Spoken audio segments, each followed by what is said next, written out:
читавра ки мунтазир будем, Гранит Джака дастаашро иваз мекунад. Акнун хабарро наздикони ӯ тасдиқ карданд. Агенти Джака чунин гуфт: гӯш кунед, ман сухани ҳақро мегӯям. Мо бо Герта гуфтушунид кардем ва мехостем ки ба Берлин равем. Дар ин бора мо бо маъмурияти Арсенал ва тренери нави даста Микел Артета хабар додем. Ман фикр мекунам ки ман ва Джака дар роҳи дурустем. Мо бо Джака ва агенти ӯ розием. Пас аз он воқеае ки Джака бо мухлисони даста ҷанг кард, дар даста мондан фоидае надорад ва Герта барои ӯ варианти хуб аст. Джака дар Бундеслига аллакай бозӣ карда буд ва дар Берлин ӯ имкон пайдо мекунад ки дастабанди капитаниро баргардонад. Джака дар умум метавонад лидери нави Герта шавад. Хотиррасон мекунем ки хабар дода шуда буд ки Артета мехоҳад дастаро аз футболбозони нолозим тоза кунад. Ҳамчунин хабарҳое буданд ки Ляказет ва Обамаянг низ мехоҳанд аз даста раванд. Ҳоло бошад якум хабар тасдиқ шуд. Джака Арсеналро тарк мекунад. Акнун мебинем ки бо дигар футболбозон чӣ мешавад. Дӯстон, сарпарасти видеои мо компания 1x мебошад. Дар он ҷо коэффициентҳои баланд аз ҳама асосаш эътимоднокист. Дар ссилка комментария буда даромада бо промокоди TouchFoot соҳиби 6500 рубл шавед. Имконияти хуби пулкоркуниро аз даст надиҳед. Артуро Видал розӣ шуд ки ба Интер гузарад. Дар ин бора нашрияти асосии варзишии Италия Газета делла Спорт хабар медиҳад. Шартномаи ӯ то соли 2022 ба имзо хоҳад расид. Айни ҳол Интер бо Барселона дар ин бора маслиҳат карда истоданд. Дастаҳо ҳоло ҳам аз нархи трансферӣ розӣ шуда натавониста истоданд. Барселона 20 миллион евро талаб карда истодааст, Интер бошад аз 12 миллион зиёд доданӣ нест. Аммо ба ҳар ҳол ин баҳс ба фоидаи Видал анҷом меёбад. Ҳамчунин Видал ба Барселона шикоят кардааст ки онҳо бояд аз рӯи шартнома барои иҷрои чанд нуқтаи он ба ӯ маоши иловагӣ диҳанд. Айни ҳол адвокати нимҳимоятгар бо ин кор машғул шуда истодааст.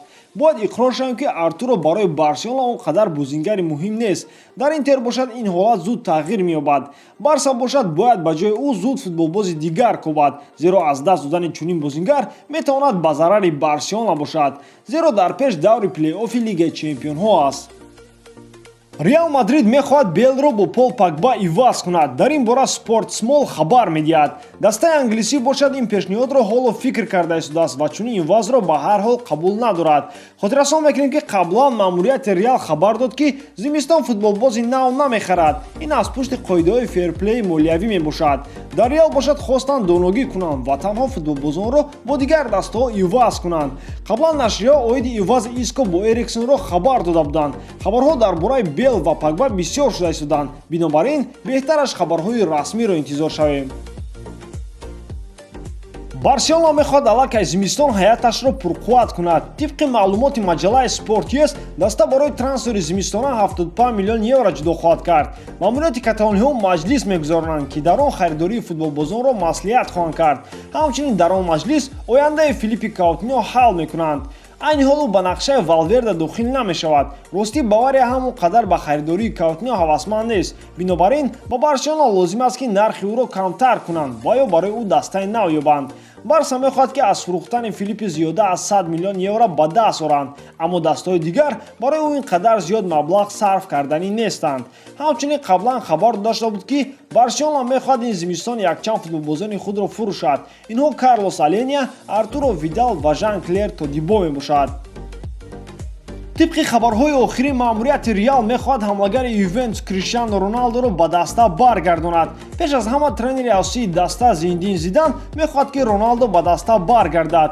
Мутахассиси фаронсавӣ чунин мешуморад ки Роналдо то 40 солагиаш метавонад дар дараҷаи баланд бозӣ кунад. Чунин овозҳо дербоз пайдо шуданд ва то ҳол нашриҳо дар ин бора менависанд.